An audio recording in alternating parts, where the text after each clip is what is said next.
नमस्ते। आज हम बात करेंगे मल्टीग्रेन आटा के बारे में, जो कि बहुत सुर्खियों में है कि हमें मल्टीग्रेन आटा खाना चाहिए या नहीं खाना चाहिए, और अगर खाना भी चाहिए तो कौन सी कंडीशन में कौन सा आटा मिक्स करना चाहिए। तो मैं डाइटिशियन कानिका खन्ना आपको आज सारे डाउट्स आपके क्लियर करूंगी, और अगर आपके आटे से रिलेटेड कोई भी डाउट है आप इस कमेंट बॉक्स में लिखिए, मैं उसको भी क्लियर करूंगी। तो बात करते हैं मल्टीग्रेन आटा। पहले तो होता क्या है मल्टीग्रेन आटा, जो कि 4-5 आटों से मिलके बना होता है, जिसमें जौ, ज्वार, चना, व्हीट, जो हम इन सारे आटों को मिला के हम अपनी डाइट में सेवन करते हैं, तो वो एक मल्टीग्रेन आटा रोटी हो जाता है। तो जब 4-5 अनाज मिलके हम खाते हैं, कभी कभी क्या होता है हमें उसी रोटी की वजह से गैस, एसिडिटी की शिकायत आ जाती है, क्योंकि कोई एक आटा आपको सूट नहीं कर रहा होता है। तो ऐसे कंडीशन में क्या करना है, तो ऐसे कंडीशन में ये करना है कि अगर आपको कोई भी डिसीज नहीं है तो आप पहले कोई भी एक अलग से आटा खाएं। जैसे अभी आजकल सर्दियां हैं, तो आप क्या कर सकते हैं, जो गर्म आटे होते हैं जिनकी तासीर थोड़ी सी गर्म होती है, जैसे बाजरा है, तो आप उसको डाइट में इंट्रोड्यूस कीजिए। उसकी रोटी खाइए, सुबह खाइए, शाम को भी ले सकते हैं। तो अगर आपको सही लगता है, उससे कंफर्टेबल है, फिर 10 दिन इसको रिपीट करने के बाद फिर दूसरा आटा ले लीजिए। आप रागी ले सकते हैं, आप कोई भी मिलेट का आटा ले सकते हैं, उसको 10 दिन खाइए। अब आपको वो भी आटा सूट कर जाता है, फिर इन दोनों के न्यूट्रिशन लेने के लिए आप दोनों को मिक्स करके खा सकते हैं। अब हम बात करते हैं अगर कोई डिसीज कंडीशन है तो उसमें क्या होता है, जैसे कि लिवर डिसीज है। तो अगर पहले मैं आपको दिखा दूं, जहाँ यहाँ पे 3 मल्टीग्रेन आटा रखे हैं। ये है बाजरा का आटा, ये है जौ का आटा, ये है ओट्स का आटा। अब अगर डायबिटीज़ है किसी को तो उसमें हम मोस्टली रिकमेंड करते हैं कि आप जौ का आटा खाइए, क्योंकि डायबिटीज़ में हमें लो ग्लाइसेमिक इंडेक्स वाली चीज़ें खानी होती है, जिससे कि शुगर्स जल्दी से कम हो जाए।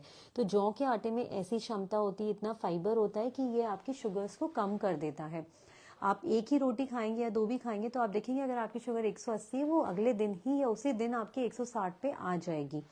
बट कभी कभी हम क्या करते हैं, इसके अंदर चने का आटा भी मिला लेते हैं, गेहूं भी मिला लेते हैं, और एक और आटा बाजरा मिला लिया।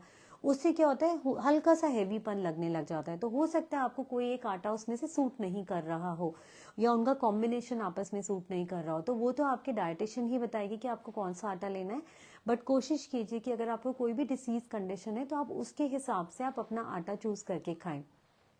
तो जैसे कि मैं आपको इन आटों के बारे में बताती हूँ, ये जौ का आटा है।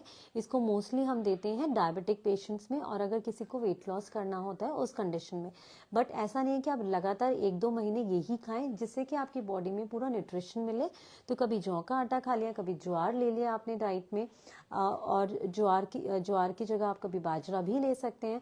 बस आपने ये देखना है आपको उस रोटी को खाने के बाद गैस है या ब्लोटिंग है, हैवीनेस तो नहीं लग रही है।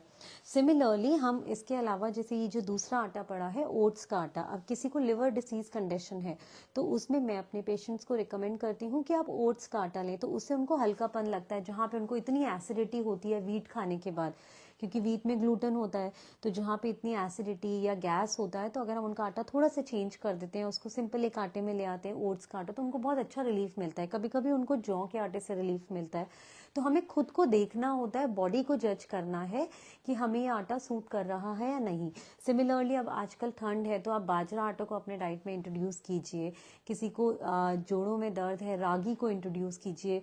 अगर बाजरा भी सूट कर रहा है आपको, 10 दिन आप खाइए, कोई गैस नहीं है, फिर रागी लीजिए, रागी से भी कोई गैस नहीं हो रही है, फिर इन दोनों को मिला के खा सकते हैं। तो इस तरीके से अगर आप खाते हैं तो आप मल्टीग्रेन आटा ले सकते हैं।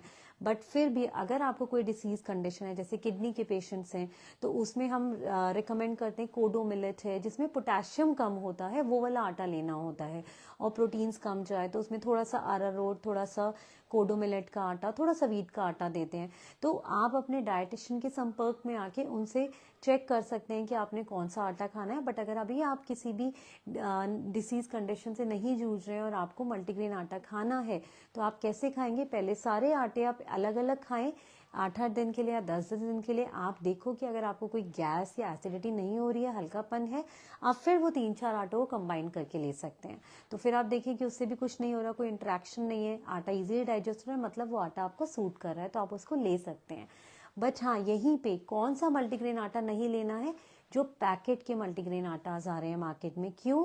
क्योंकि उसमें एक लिखा होता है मल्टीग्रेन आटा बड़ा बड़ा, बट अगर आप उसका पीछे का इंग्रेडिएंट्स देखिए, आप भी अच्छे से पढ़ें पीछे का इंग्रेडिएंट, क्योंकि अगर आप वो पढ़ेंगे तो उसमें लिखा होगा वीट इतने % है, उसके अंदर राइस भी एडेड है, सोया भी एडेड है, तो हमारी जो मात्रा होती है वीट की ज़्यादा होती है, बाकी चीज़ों की कम होती है। तो वो एक तरीके से आपको फूल बना रहे हैं कि मल्टीग्रेन आटा है। तो आप कोशिश कीजिए अपना घर का बना के, और जिस तरीके से मैंने आपको समझाया है उस तरीके से लेंगे तो वो कभी आपको नुकसान नहीं करेगा। Thank you. मैं डाइटिशियन कनिका खन्ना आपसे रिक्वेस्ट करती हूँ कि आप इस वीडियो को मैक्सिमम शेयर करें, और अगर आपको आपकी कोई भी क्वेरीज हैं आटे से रिलेटेड या अपनी हेल्थ से रिलेटेड, आपको किसी भी डिसीज़ का डाइट चार्ट चाहिए, क्योंकि हमारे फैटी लिवर के केसेस में बहुत अच्छा इंप्रूवमेंट है, डायबिटीज़ के केसेस में बहुत अच्छा इंप्रूवमेंट है, वेट लॉस में, तो आप करनाल प्लस के माध्यम से हमें कांटेक्ट कर सकते हैं। मेरी टीम भी आपको हेल्प करेगी, मैं भी आपको हेल्प करूँगी। Thank you.